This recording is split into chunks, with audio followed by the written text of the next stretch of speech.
just lost one of my top 3 teams in the tournament. What a shame. It's my girlfriend's favorite team, actually, and she's probably a little bit crushed right now.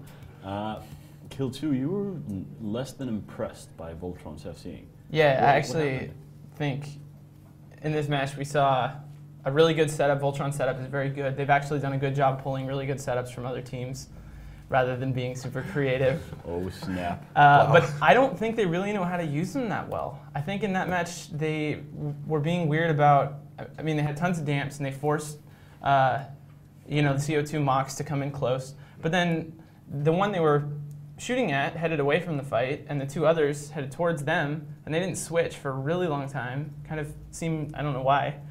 And I'm just thinking that when it comes to where they're against a setup that's very good like theirs, and they really have to execute to win, they're not going to be able to. I don't know. I'm interested, but I don't think they really showed a lot of kind of skill with their setup in that fight. Even though they killed 2 Frankies. Yeah. Well, killed one. They killed one. Killed and one. Clock killed the other one. Yes. Yeah. The other one. I mean, CO2's setup just wasn't very good. And they brought the exact same thing yesterday.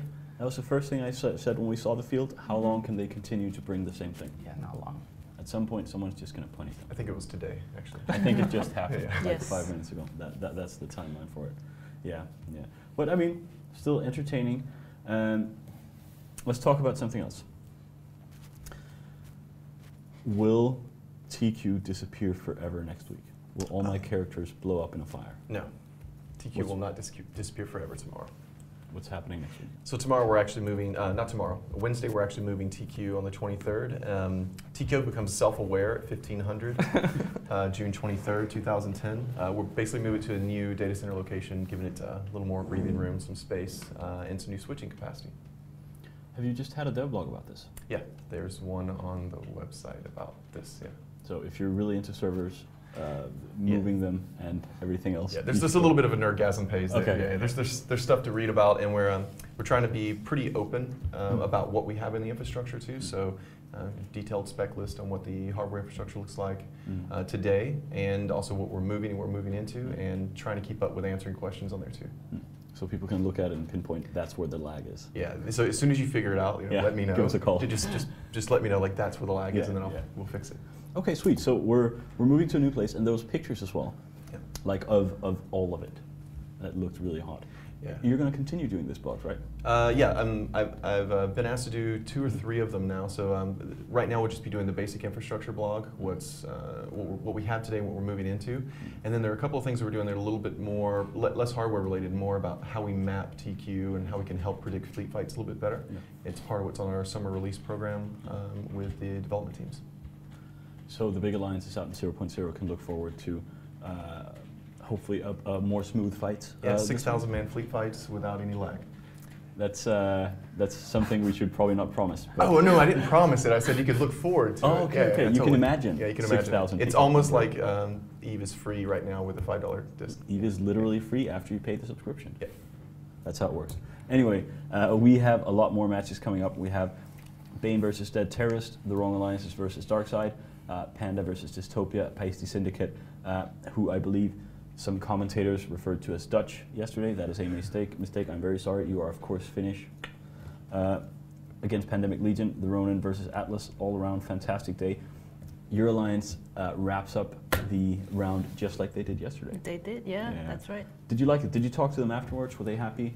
I placed some bets on who's gonna win. I didn't actually place bets on Atlas itself because I was here, right? Yeah, so, but very glad that they won. Hopefully they'll do well again today. Did you win any money then? No, I lost money. Oh, I'm sorry. I'm sorry. I spoke to Tirax yesterday, and someone won 20 billion, I think, on his match. Wow. Yeah, terrible odds, but he just pumped a lot of money in there. Wow. I think it's being run by Tornsoul. I think runs the betting. I should really start doing that as well. Sounds like fun. Yeah, doesn't it? Yeah. It's like betting on the World Cup. If you imagine there's just like a better, like the Universe Cup, and it's just better.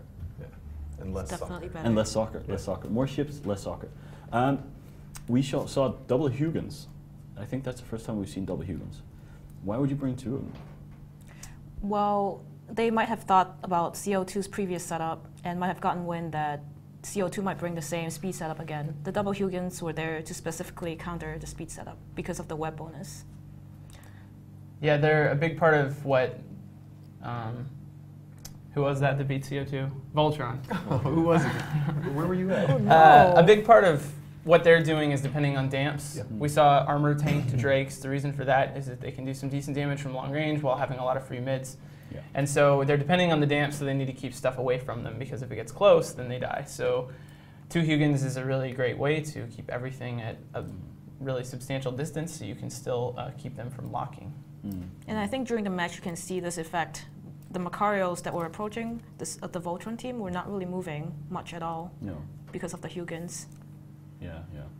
They didn't fare too well. I thought with the Frekkies, who do pack quite a punch. Let me tell you something disappointing about the Frekkies. Tell me something disappointing about it. They're frigates. Yeah, that's true. And frigates are really important in the tournament, but no matter how awesome your frigates are, you're not going to win the tournament with them. They're still going to be frigates. Yep. Really great ones that are really fun to watch blow up. Wrap them in fancy names and number plates, but they're still frigates. Exactly. Let's go check out what Bane and Dead Terrace have for us. What do you say, Brianna? They're both pirates. I gotta give it to Dead Terrace. They're pretty good. I will agree. I'll go with Bane just because. I think I'll go with. You've been right the entire 3 time. for 3 right? so far. Yeah, and you went with Bane. Yep. I'm just going to go with Bane.